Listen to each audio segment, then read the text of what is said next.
Tarde, Juliana, nossa intérprete de Libras. Saudar a todos que estão aí de bastidores. Eu estava aqui, né, escutando a fala da Julie, né, e pensando um monte de coisas, e pensando o que que eu falo para esse povo, né? O que que cabe, né, falar sobre num fórum desse, né, e tal. Então, a primeira coisa, né, talvez seja,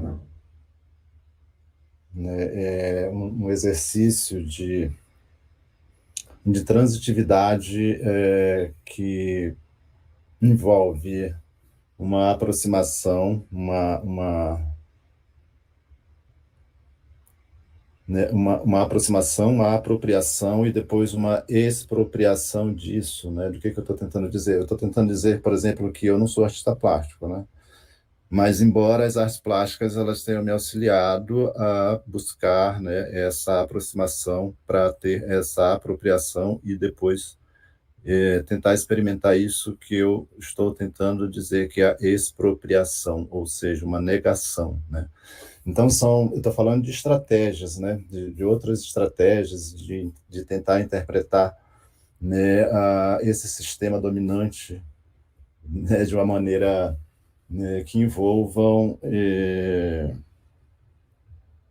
né, muitas investidas, né, que, ao mesmo tempo em que a gente experimenta essa ideia de estar periférico, a gente também, né, não fica só nisso e tenta dizer que nós temos um cosmos, né, uma cosmologia, e que, assim como, né, a minha pesquisa no campo das artes, eu venho tentando e até conseguindo, né, falar de que os povos indígenas, os povos originários, não só do Brasil, mas de todo o mundo, têm os seus próprios sistemas de arte, né, que eles estão, né, agora, pelo menos para mim, que tenho me dedicado a pensar isso, muito próximos de serem paralelizados, digamos assim, né? E esse pensamento também vai para a academia, né? Entendendo que a universidade, essa universidade clássica, essa universidade dominante, digamos assim, ela é também um espelho para que a gente, né, reflita e reflexionize, né, uma outra possibilidade de pensar uma outra academia, né, que seria a academia básica, a academia da roça, né, que poucos acadêmicos, doutores hoje, acho que dá para contar nos dedos, que tem essa experiência, né, de ser da roça, de ser da terra mesmo, de ter, né, não exatamente o privilégio, mas de ter, né, esse encontro mesmo com essa questão central, né? Vamos usar essa palavra, que repercute todas essas questões da identidade e que passa para essa questão do direito, né? E que influencia ou tenta influenciar, né, essa questão da formulação ou de uma modulação de políticas públicas, né? E isso tudo tem a ver com a ideia de que o Estado tenha que estar no centro das questões, né? A gente está passando por um momento bem crucial, né? Suponhamos que, né, o marco temporal seja aprovado, na pior das hipóteses, e as terras todas sejam desdemarcadas, anuladas. O que é que aconteceria? Né? Para onde iria a identidade? Para onde correria o povo e tal? Né? Será que a gente não teria tido as chances de constituir uma ideia de uma autonomia integral das coisas, inclusive do próprio Estado, né? Pensando que a gente pode pensar, né, estruturas epistemológicas, estruturas econômicas adaptáveis para a realidade de trânsito dos povos indígenas, que basicamente ainda se sobressai né, o sofrimento, a fragilidade e né, e toda essa lamúria, digamos assim. O que eu estou tentando dizer com isso também é que a gente pauta muito as nossas questões, né, nessa primeira camada é importante lembrar que isso não nos limita, não nos representa, embora isso ainda, né, impere sobre as nossas atividades, essa questão, né, de de um diminutivo em relação às ações, os efeitos coloniais, né. Eu fiz uma graduação em geografia, né, lá na Universidade Federal de Roraima, antes de existirem cotas indígenas, né. Foi uma iniciativa própria minha mesmo de, né, de entender que de onde eu parto, né, da Raposa Serra do Sol, do momento em que eu me tenho consciência de mim e vejo que o meu povo estava ali sofrendo, né, na mão, né, de uma ação que até então eu entendia como neonazismo, mas a professora Dara Tucano já me auxiliou nesse entendimento também, como uma pesquisadora de direitos humanos, que não era exatamente isso, mas uma espécie de campo de concentração, né, que era basicamente fazendeiro cercar, né, toda uma região, que é a região da Guanabara, né, hoje que são as comunidades que resistiram, que são a comunidade do Macaco, da Jiboia, ali, bem ali assim, atrás da serra, né, onde, né, estão a memória dos meus avós e aonde, como o parente falou, eu ainda pertenço, né, e vou pertencer sempre, que é a Raposa Serra do Sol. Né, e isso também coloca, né, em xeque, em questão, né, as limitações que são colocadas quanto à ideia de comunidade e também quanto à ideia de movimento, né?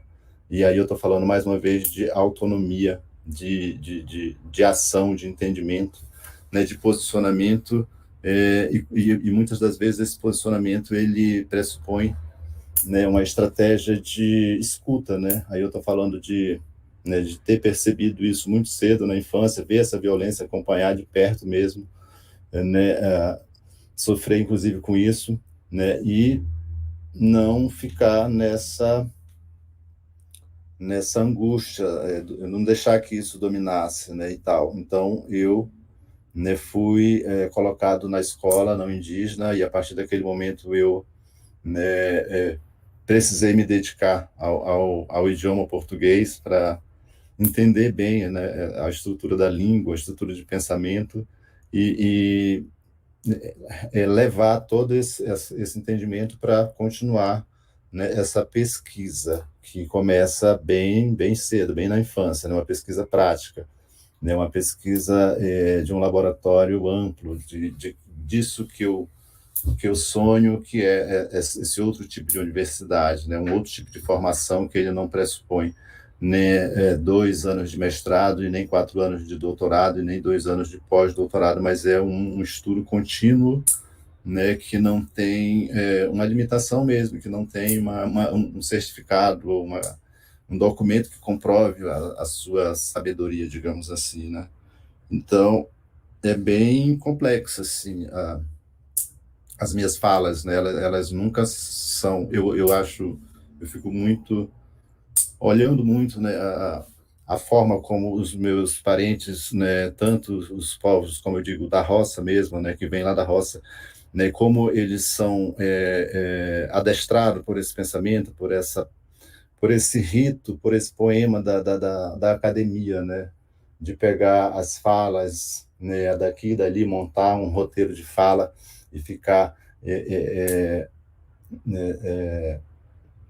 de uma certa forma, até protegido nessa plataforma, de uma ideia de arguição, mas que a gente vê e sabe que ela não vai muito adiante, né? Mas que ela é importante também, porque ela traz para nós né, uma capacidade, uma possibilidade de refletir, né, exatamente o que é que uma universidade é capaz de fazer com a cabeça de uma pessoa, né? E como essa pessoa empoderada ela tem, né, ou não a chance de fazer alguma diferença na substância final da coisa, né? E aí a gente vem passeando, né, por esses experimentos, né, corporificando essas performances né, dizer que, num determinado momento, sou artista, né, até artista plástico, no outro momento eu já digo que não sou artista plástico, no primeiro momento eu digo que sou escritor, depois eu digo que eu não sou escritor, porque isso é complexo, né, porque quando você pega, né, as histórias do povo e coloca num papel, isso não é propriamente uma literatura indígena, isso é outra questão, outra coisa. Então eu tenho uma crítica muito própria mesmo para essa questão, né, do que seria essa literatura indígena, o que seria essas questões que a gente vem né, massificando, intensificando com, né, esse aparato colonial que é a academia, da forma que ela é colocada, né? Então, como eu falei, fiz esse trajeto todo, né, de começar essa pesquisa lá atrás, e a minha pesquisa ela também está relacionada com a questão cosmológica, né, ao mesmo tempo que eu abro os olhos e vejo a violência, e isso poderia ter me anulado, poderia ter me inviabilizado, me traumatizado profundamente. Ao mesmo tempo, né, eu recebo, né, esses fragmentos da nossa cosmologia do povo Makuxi, que é um povo que comunga de uma cosmologia com os Taurepan, que são os nossos parentes mais próximos, né, de língua e de cultura, né, que são os caribes e também, né, por aproximação e por relação histórica, né, milenar, acaba, né, também partilhando isso com os Arawak, no caso dos Wapichan especialmente, e tudo. Então a gente vem desse lugar de complexidade, né, e não teria como simplificar essas questões para passar no crivo de uma universidade que é essencialmente recortante, né? Ela é, né, filtrante e tal. Então, como eu falei, estudei, né, o português no ensino médio e tal, e depois mudei para a cidade, consegui um emprego público federal, fiz a minha trajetória básica de, né, me situar na cidade e, ao mesmo tempo, né, manter a conexão com as bases, com a minha própria família, auxiliando nessa estrutura mesmo.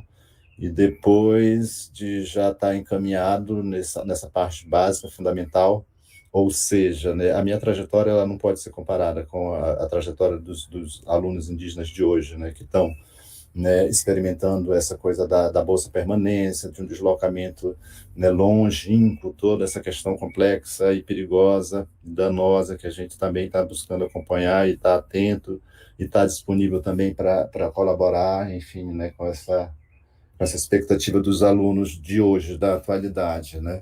Então, de fato, de que tempo a gente está tratando, né? De que experiência, de que laboratório a gente está tentando tratar, né? A gente vai fechar o nosso foco numa experiência, ou uma ou duas experiências, ou a gente vai tentar trazer, né, uma anterioridade, outras experiências, né, outros pressupostos que já aconteceram de contato com a academia, né? A gente vai tentar ir lá atrás, há 100 anos atrás, quando os nossos parentes, essencialmente guias, conhecedores, pajés, começaram a fazer também a sua relação acadêmica quando foram, né, consultados, no nosso caso bem específico, pelo Theodor Koch-Grünberg, pelo Hamilton Rice, enfim, essas pessoas, né? O que era aquilo?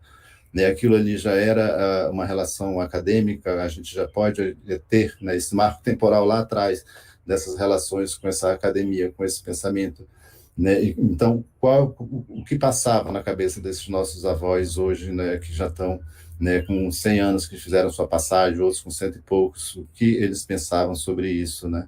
Quais eram as estratégias que eles estavam ali, né, com certeza, né, de uma certa forma coagido, claro, né? Claro, a contar as nossas narrativas, né? Será que eles falaram, né, as nossas essências da forma como a gente era, ou será que eles entendiam basicamente que aquilo ali já era uma armadilha, então eles contaram histórias, né, outras, como estratégia mesmo de sobrevivência intelectual, digamos assim, e espiritual, inclusive, né? Então, eu me interesso por essas questões, né? Essa é a minha vibe, assim, e para experimentar um pouco disso, a gente entra por vários campos, né? Dessa performatividade, e aí a gente começa a aparecer no campo artístico como escritor, né? Então, experimentando essa coisa. Então, eu publico lá atrás, né, o Terreiro de Macunaíma, tracinho mitos, lendas, histórias em vivências. É um livro que não diz muita coisa, mas diz muita coisa porque é a minha primeira experiência nesse campo da publicação, né, por entender que não haveria outra forma de participar desse mundo dominante do pensamento se não fosse pela forma de escrita, né? Então, né, eu tentei narrar em 10, eu chamo de 10 neocontos, né, são construção de textos mesmo, não são historinhas do vovô e da vovó que eu pego, né, publico e boto meu nome e digo por aí que sou escritor indígena. Não se trata disso, trata de uma formulação, né, de um pensamento que hoje me auxilia, né, nesse meu argumento de contestar mesmo essas questões, né? Então, são 10 neocontos onde eu queria testar, talvez, minha capacidade de reunir esse entendimento, né, de pensar o que existe, né, de tradicional, entre aspas, de essencial dos nossos povos na cultura dominante, que já não era mais a cultura indígena propriamente dita, mas não a cultura colonial, né? Então, eu vou narrando as minhas passagens no caminho da escola, o que eu via, já estava tratando do gado, que é uma exposição hoje que está no MAN, que já foi para os Estados Unidos, então as coisas elas acontecem mesmo lá atrás, né, nesse lugar, nesse momento, e aí venho tratando também nesse livro de 2010 sobre o Canaimé, que hoje está, né, em evidência forte, e a gente está também tendo a chance, né, por se aproximar das artes plásticas ou artes visuais, né, ou as artes espirituais, digamos assim, a falar mais sobre esse ser, sobre essa entidade que é o Canaimé, né, que leva a gente a pensar, né, um outro tipo de pesquisa, inclusive, quando eu digo que o Canaimé, né, é uma pesquisa onde, né, nós temos a grande satisfação de não ter a interferência nenhuma da Europa, em princípio, né? Porque um Canaimé se forma a partir da curiosidade exagerada de uma criança que começa a prestar atenção nos ritos, na forma da nossa cultura mesmo, né? Aquela coisa de olhar o tratamento que se dá às plantas, a conversa com as plantas, a forma de alimentar as plantas com sangue para ter uma proteção espiritual ali da casa, da maloca, e aí a criança vai, né, se interessando por isso, e aí nesse momento essa criança digamos assim, adotada, entre aspas, pelo seu mestre espiritual, né, que não é um mestre humano. E aí, meus amigos, a coisa, né, coloca a academiazinha Europa do lado e a gente vai falar de um outro tipo de pesquisa, de um outro tipo de academia, de um outro tipo de formação, que aí, né, e uma outra ética, inclusive, né, porque só se forma o Canaimé quem consegue manter a ética, a disciplina, o compromisso, todas essas questões que a academia costuma argumentar e acaba falhando, né? Então, eu vou fechar minha fala aqui com essa questão dos canaimés, porque ela é bem interessante mesmo, né? Então, tá lá a criança curiosa, né, desperta essa curiosidade, né, os mestres, os professores, os doutores da espiritualidade, digamos assim, eles pegam essa criança e adotam e começam né, a treiná-la, a ensiná-la os segredos das magias, as orações, os rezos, os segredos das coisas, e aí a pesquisa vai avançando, né? Então, tem vários tipos de Canaimé. Tem aquele que começou o seu treinamento, que já começou a fazer as suas práticas, né? Ou seja, assoprar, fazer as pessoas ficarem com medo, fazer adoecer, aí ele vai avançando no seu estudo, né? O mestre vai ensinando ele cada vez mais, ele vai evoluindo nisso, ele vai incorporando esses conhecimentos e até chegar, né, ao ápice da formação do Canaimé, que é um corpo humano se desintegrar, né, e alcançar a tal da imortalidade, né? E isso é a nossa cultura macuxi, né, que ela não é diferente da cultura baniwa, nem da cultura tucana, porque todos esses povos têm essa inteireza, né, dentro do seu cosmo, dentro da sua lógica, porque senão não estariam, não sobreviveriam, né, à colonização e não estariam aqui, né, convidando a gente a ir muito além, né, dessa primeira camada, como eu falei, do sofrimento, da lamúria, né, e de estar sempre lamentando um ato perdido ou um composto perdido, né. Hoje, eu acredito que, pelo menos das culturas que eu conheço, né, minimamente a cultura do povo Iapá-Maçã, o tucano, que tem a sua biblioteca, né, uma das mais organizadas, né, nesse sentido, de trazer mesmo, né, por memória e por prática, esses conhecimentos, essa inteireza. Nosso povo Macuxi está muito fragmentado ainda, né? A gente está, né, tentando despertar esse interesse no nosso próprio povo por meio desse espetáculo, por meio da arte, por meio de mesmo se apropriar desse lugar da arte europeia e tentar falar do Macunaímã, enquanto os nossos parentes indígenas estão lá na reserva, né, dominados pela Igreja Católica, que é importante, sim, para o nosso povo, e também pela Igreja Neopentecostal, né, que declaradamente anula e demoniza, né, a nossa cosmologia, né, não vou nem falar de espiritualidade e tal. Então, são essas questões, assim, que eu estou buscando, né, preencher a minha vida, passar o meu tempo nesse mundo, né, chato, careta, né, que se muitas das vezes quer ser muito evoluído, e aí as pessoas falam de, sabe, de territórios, de não sei o quê, e falam termos como colonialidade, decolonialidade, e muitas vezes não sabem exatamente o que estão dizendo, mas isso é interessante, né?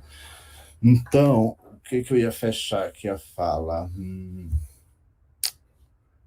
Eu fiz uma graduação em geografia, tentei ser jornalista, porque eu gostava da ideia de noticiar, de reportar, né? Queria, assim, fazer denúncia do que eu vi na infância, né? Não passei, fiquei em primeiro da fila de espera, ninguém desistiu, eu não me tornei jornalista. Quis ser, né, engenheiro florestal, porque eu, né, gosto muito da natureza e gosto não tanto de gente, então também não pude estudar a natureza porque não tinha faculdade lá em Roraima, eu precisava ir para outro estado e não tinha condição, né? Não tinha bolsa, não tinha nada, não tinha FUNAI, não tinha nada disso. Então, tentei ser dentista, porque, né, achava muito complexo, né, problemas de dente no nosso povo. Também não tinha odontologia na Universidade Federal de Roraima. E fiz geografia porque achei que dava para, né, dar uma expandida ainda mais na cabeça, já muito espocada, né, muito extrapolada. Então, na geografia, a gente dá para fazer um passeio no cosmos, dá para ver a Via Láctea, vai lá em cima, vai no centro da Terra, estuda as camadas, estuda, um pouco dessa questão da medicina, distribuição de doença, todas essas questões, você faz uma varredura nisso tudo, sem se especializar em nada, né? Que o perigo é a história da especialização em alguma coisa, que também é um perigo muito complexo. Então, eu fiz a geografia, e me formei como professor e também como pesquisador, né? Fiz bacharelado e graduação para ser professor e para ser pesquisador. Nunca fiz, de fato, nenhuma pesquisa, nunca dei uma aula numa escola formal, e até hoje eu corro de escola, porque escola é outro negócio complexo, né? Mas, assim, me interesso muito por essa liberdade de pensamento, por pensar mesmo uma possibilidade ou outra de que não seja essa coisa engessante e massificante e castradora que é na academia. Então, tentei fazer mestrado 2 vezes, mas eu não servi, porque eu tinha um emprego já, um bom emprego, eu não ia poder ser um estudante comum, não ia ser bolsista de professor e nem ia, sabe, fazer as coisas do jeito que ainda os professores tratam seus bolsistas. Então, eu não servia, né? Eu contestava meus professores, dizia que eles estavam mentindo e não admitia que eles mentissem meus colegas, então eu era rebelde, né? Como diz o próprio Theodor Koch-Gruber nos seus escritos, os Makuxis são aleivosos e rebeldes, né? Os Wapichanas são bonzinhos, mas os Makuxis são aleivosos e rebeldes. Está escrito lá, não sou eu que estou dizendo, foi o alemão que disse. E a gente só confirma porque a gente está vivo aqui, né, para contar essa história e, inclusive, beber na própria fonte do alemão que, né, interpretou a gente de uma forma bem certinho, ele estava bem certinho, né? A gente é um pouco por aí e tal. Então, o que acontece? Cadê o pensamento? Né? Então, nessa época da recusa, 2 vezes né, da minha candidatura ao mestrado. É óbvio que eu sabia que não era por falta de intelecto nem de capacidade técnica de elaborar um projeto de pesquisa, não era nada disso, era perseguição, racismo, essas coisas todas, e medo, né? Medo, sim, de um pensamento livre, de um pensamento autônomo, né? Então, né, eu falei, tudo bem, dona Academia, eu vou ali dar uma voltinha e depois a gente conversa no outro nível. E fui cuidar da minha carreira artística, né, de artista plástico, vamos lá, né? E tal. Aí fui pintar as primeiras telinhas, os primeiros quadrinhos, aquelas coisinhas ali, né, e tal, e aí fui, né, voltei para o território de novo, fiz uma exposição, aluguei um caminhão, armei tudo, né, fiz toda uma questão, cheguei, pintei o Canaimé, botei o Canaimé dentro da igreja, claro que ninguém deu bola para isso, não sabia nem o que era nessa questão antropológica, nem nada disso, assim, sabe, e eu não estava preocupado em que soubesse, mas eu fiz toda essa performance, fiz um leilão, vendi minha primeira obra de arte já caríssima, porque a minha obra é cara mesmo, entendeu? E aí voltei para a cidade, fui para a Universidade Federal de Roraima, né, onde eu era, né, egresso, e solicitei lá um documento para que a universidade acolhesse a minha exposição. Então, fiz a primeira exposição, vendi quase todas as telas e tal, e aí começou a circular o meu nome nos jornais, né, como artista, não sei o quê, ao mesmo tempo que já tinha lançado o livro Terreiro de Macunaíma e tal. Então, o que acontece, né? Tinha dito para a academia que ó, a gente ia conversar no outro nível. Então, o que aconteceu? Eu não fiquei triste, não cortei meus pulsos, não me deprimi, não tentei me matar, né? Eu continuei a minha vida de pessoa que, como eu falei, é da roça, né? Morei na cidade, morei nos Estados Unidos, mas eu sempre fui da roça e sempre vou ser. Tem até hoje a minha rocinha, né? Um dia desses eu fiz uma roça lá na galeria, lá em Roraima, foi premiada, inclusive a gente comeu farinha da roça premiada, né? Porque a gente gosta de brincar, uma brincadeira séria com essas coisas da expansão das questões e tudo, né, e tentar por todos os meios performáticos aproximar essa separação, né, que ainda impera, né, de achar que a gente é uma coisa do passado, que a gente não tem capacidade nenhuma de formular qualquer coisa. Então a gente vai experimentando isso nas práticas. E aí hoje o que acontece?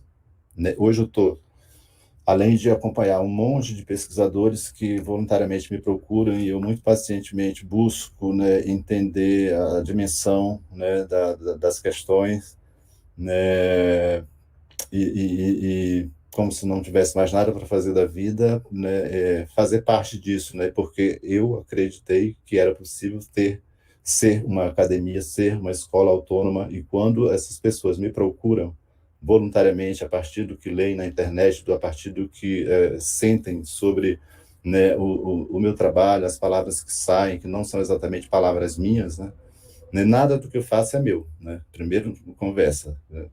Essa coisa da autoria é uma coisa complexa, né? A gente é resultado do processo de onde a gente vem. Então, todas as falas, todas as questões que são manifestadas, elas são coletivas, né? Elas não são individuais, embora a gente precise da questão da individualidade, por exemplo, assinar uma tela para depois dizer que, né, na verdade, a gente se apropriou de um modelo europeu de assinar obras para poder acontecer e depois desacontecer ou desarticular isso tudo, né? Então são várias armadilhas que a gente monta e desmonta, né? Brincando, se divertindo, com bom humor, com elegância, né? Para a gente bater um papo outro, né?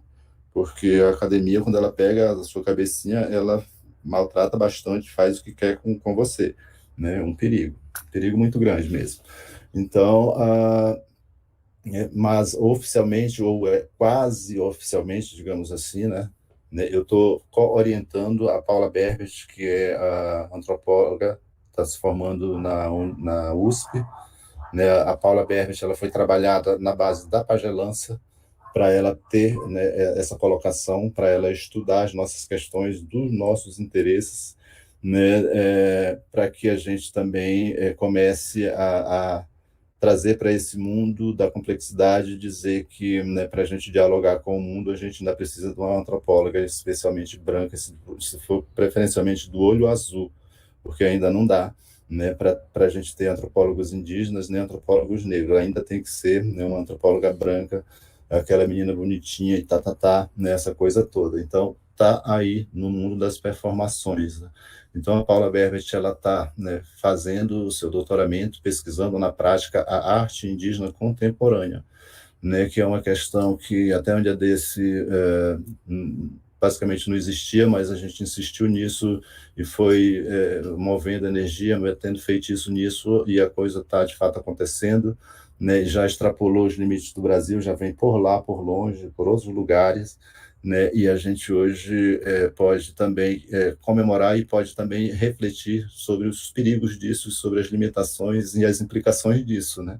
A gente cria os monstros e tem que cuidar dos monstros para não deixar os monstros engolirem a gente e fazer a gente de bobo também. Então, é perigo dentro do perigo. Uma pesquisa bem macunaímica mesmo, né, que não deixa muita...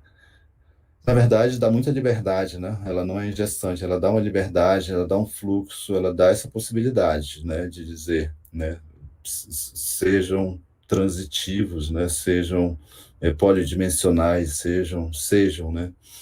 Então, é essa questão. E aí, como eu falei, o que acontece dentro da academia, né?